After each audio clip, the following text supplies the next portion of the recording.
A viewer wants to know, do I need to go back in time and update all my social media posts and my blog posts to make sure that the links are working and to make sure that I have the right keywords in there? That is a really good question, and we're going to dive into it in this episode of the Library Marketing Show. Welcome back, everyone. I'm Angela Hursh, the person behind superlibrarymarketing.com. Head there, look for the Library Marketing Show tab. You can ask a question to be answered in a future episode of the show. You can also nominate someone doing great work in marketing for our kudos. Stick around. We're going to give away kudos a little later in this episode. Before we get to kudos and today's topic, please subscribe to my YouTube channel or click follow on LinkedIn. That way you'll never miss an episode of the show. And of course, I'm always looking for your feedback on these episodes.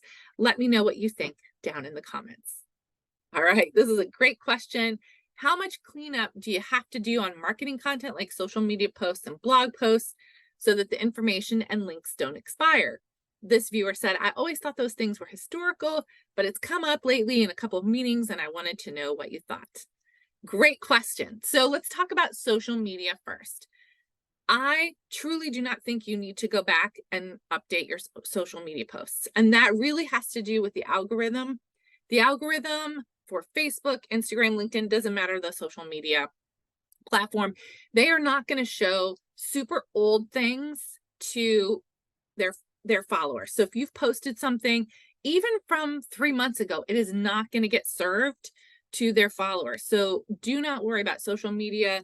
That would be a waste of your time. What I would say is every once in a while, look at your full page, your about section. On LinkedIn, there are several places where you can add links to like blog posts or other things that you want people to read about your library. Go in there every once in a while and just check and make sure all the links are what you want them to be. And maybe there's something in there that you would like to update. Go ahead and do that maybe once every 6 months, but don't go back and update your social media posts. Now, if your library has a blog, yes, I think you should either update or rewrite old posts. So here's my test. And I do this on superlibrarymarketing.com all the time. I go back in my old posts. Now, industry best standards is to go back 18 months. I kind of feel like a lot of us don't have the ability or staff to do it every 18 months. So every 2 to 3 years, I think is a good baseline for most libraries. I think that's manageable.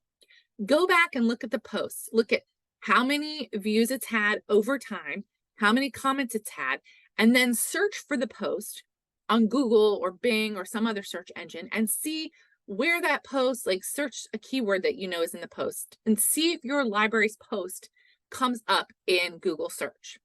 If it comes up in the first, second, or third spot on Google search, what you then want to do is go into the post, make sure the links are good, maybe add a couple more keyword phrases to it and do a little updating and then update it. Don't republish it, don't rewrite it, don't delete it, because that post is generating traffic for your library's website and it's doing good. A really great example of this, I work for Novelist. We had a post, I don't even remember how long ago it was, but it was about making an infographic. And for some reason, it did really well. People loved it. We are not touching that post because it's doing really well on Google, even though it's a couple of years old. If you look at your post and you see it's not had that many views, it hasn't had that many comments, and particularly recently, it hasn't had that many views, and the links maybe are expired, but there's like more that you want to say, you can rewrite that post and republish it.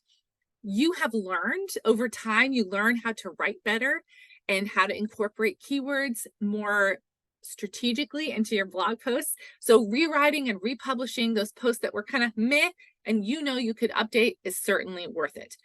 If you look at a post and it's just outdated and nobody has looked at it recently and there's no reason to update it, and you don't have anything new to say about it, you can go ahead and delete those posts because they're not generating any traffic for you anyway.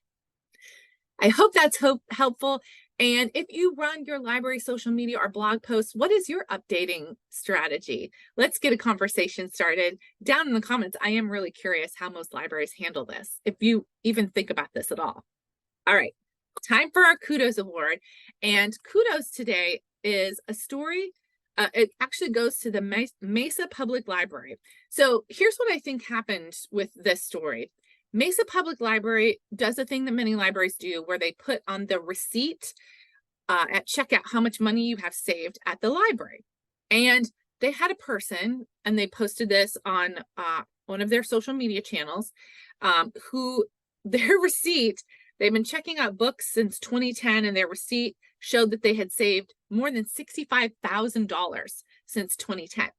Then a television station saw that post and did a whole story on it. So I want to give kudos to Mesa Public Library.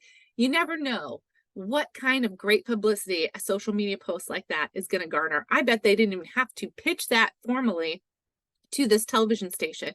You want to see the story? I'm going to put the link down in the show description if you're watching on YouTube, or the comments if you're watching on LinkedIn. Great job, Mesa Public Library. All right, that's it for today's episode, but I have lots more advice on my channel. If you want to keep learning, head to the next video and I will see you there.